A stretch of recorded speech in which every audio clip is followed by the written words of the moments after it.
What's going on, and welcome back to the channel. In today's video, we're going to be doing a radiator flush on my 2022 Gen 3 Tacoma. To get started, we need some tools and to get everything prepped. First thing is pick up Toyota branded 50/50 pre-diluted super long life antifreeze coolant.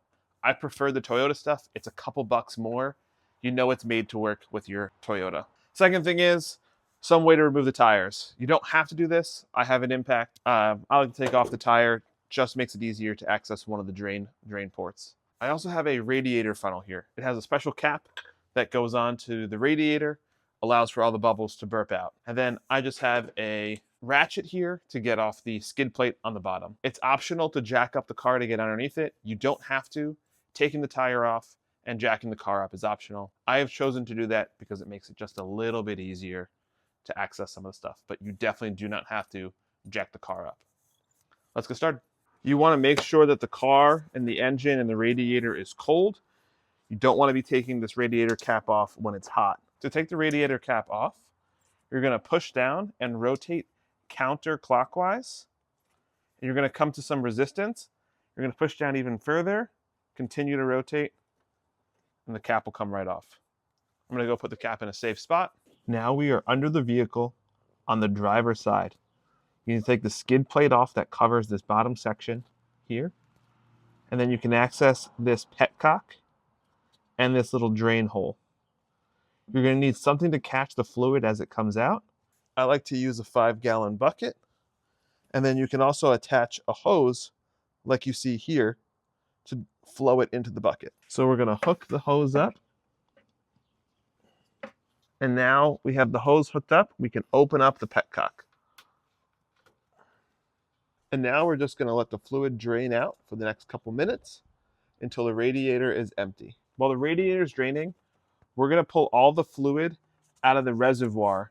So I found the cleanest way to keep your garage and your engine bay clean is to use a little fluid extractor.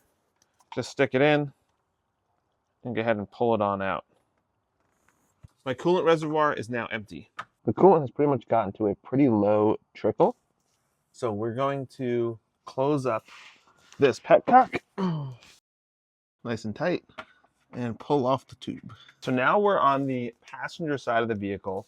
I have the wheel off and we're going to be removing a portion of this dust cover to access the drain on the engine block, to drain all the radiator fluid out of the engine block. I have my flashlight up in there so I can show you what we're going to be doing. On the engine block, you have the drain, which is right there, and the drain bolt, which is a 10-millimeter bolt. So I'm going to put a hose on this, and we're going to loosen that 10-millimeter bolt. So you can see I have my tubing on the drain plug. Now we're just going to loosen that bolt and drain that fluid right into my bucket.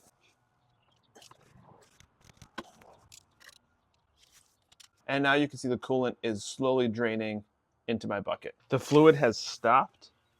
So now we're going to tighten back up the bolt.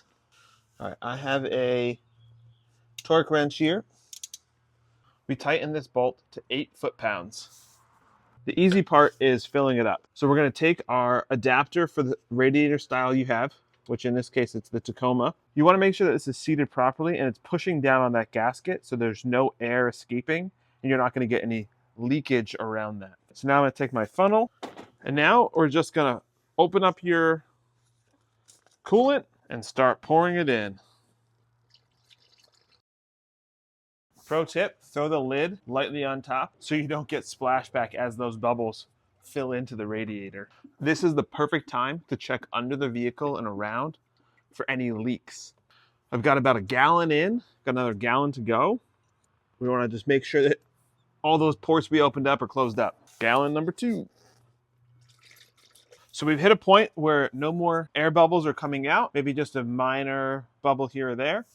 So what I'm going to do is I'm going to squeeze this upper radiator hose to kind of force some fluid into the engine block. Once you've gotten to the point where no more bubbles are coming out, put the lid back on and we're going to start the vehicle. We want to put the lid on to make sure no dust or debris gets into the radiator. You want to make sure if any bubbles come out, you don't get antifreeze all over your engine bay.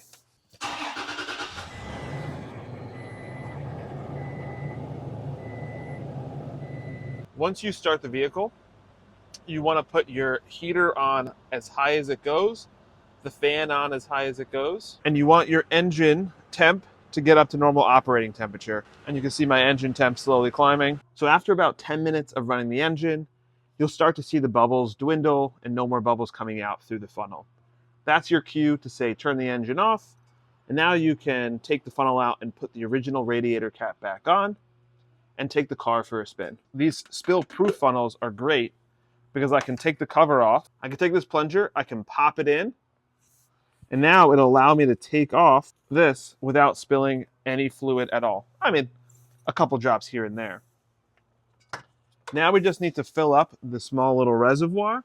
So I just take the spill-proof funnel right over to the reservoir, pull that plunger up, and right up to the recommended fill line. Cap that off. Now we can take off the filler cap, just like such. Be mindful, if you run your engine for more than 10 minutes, this could get pretty warm, so just be careful. You may want to let it rest for a second. 10 minutes on this, perfectly fine. We're going to take the radiator cap and reinstall it. And that, my friends, is how you do a drain and fill on a Gen 3 Tacoma. If you like this video, please like, comment, and subscribe, and I'll see you guys in the next one.